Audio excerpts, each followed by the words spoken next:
everyone, I'm doing my monthly. I hate intros. It's my least favorite part.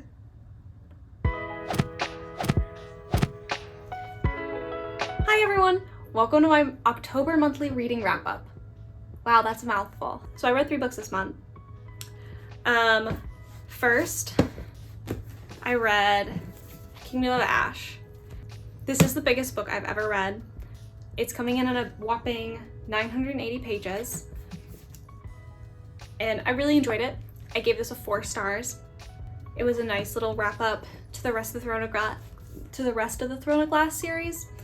I'm not gonna say much because I don't want to spoil it, but if you want my in-depth spoilers review, you can check out my other video. But overall, I really like how it wrapped up.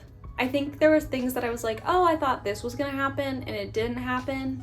And I thought more people were going to... Oh, see, I don't want to spoil it though. There were things that were spoiled for me, and so I thought some of those spoilers were real, and then when I got to the book, I was waiting for those spoilers to happen, and then apparently I misread what I thought was a spoiler. That was confusing, but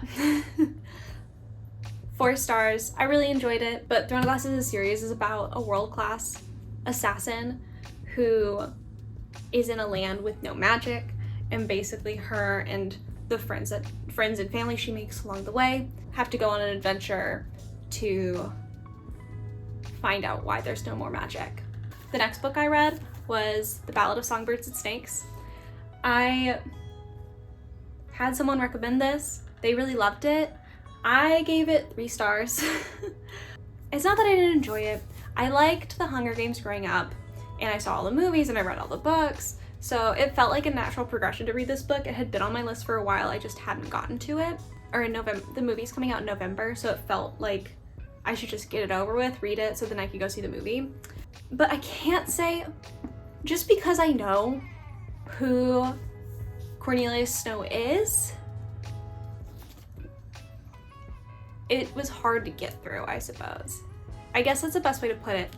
It was also pretty long. Like, this looks pretty short, but it was like 517 pages. Yeah, 517 pages. It was just a little too long.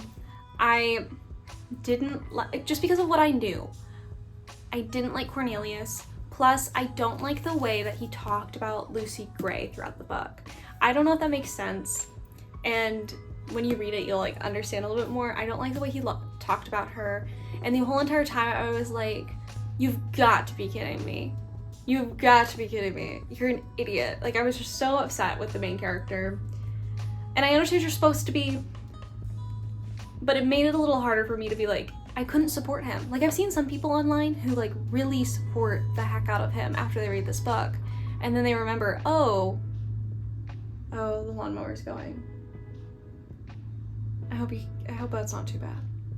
I saw some people online say that they fell in love with Cornelius in this book. I don't know how you could. Because if you know what you know, why would you be on his side? And it's a prequel, so I'm just assuming most people have read The Hunger Games. I don't think it's a spoiler that he's the antagonist of The Hunger Games. So this is like his villain origin story. I think it's worth a read, but I'm not sure if I'll feel the same way after I see the movie. At this point, I might say the movie's better than the book, just because you won't have to read Cornelius's inner thoughts. And the final book I read this month was a 5-star read for me, and it was Lessons in Chemistry by Bonnie Garmus. This was really good. I loved every second of it. I tabbed the bottom of my pages so I can go back and like reread certain things, and I tabbed a ton of them. It is literary fiction, so it's one of those books where like there is an overarching like thing going on, like a plot. There's an overarching plot going on, but it's more about the characters. So I would say like if you're into reading about characters' lives, this is definitely the book for you. But you're a person who reads purely for the plot, then I might skip it. I would be down to reread this. I'm going to recommend this to my husband because I thought it was really good. I think he would like it because it involves with like science and television, And so it's like one of those things where I'd like, when I find a book about science, I'm like, oh, he might like that. I did the same thing with Tomorrow. I think if you're like Tomorrow, I don't know why you wouldn't like this. Basically, it's about a woman in the 1950s who's a chemist, but because of the cultural and societal norms at the time, is not taken very seriously and eventually ends up with her own cooking show that explodes all over the nation. But it follows like her love life and her relationship with her child, and like explores like found family relationships. So I think if you're into found family, this might be the book for you too. Thank you for watching my October wrap up. Let me know what you guys think I should be reading next month.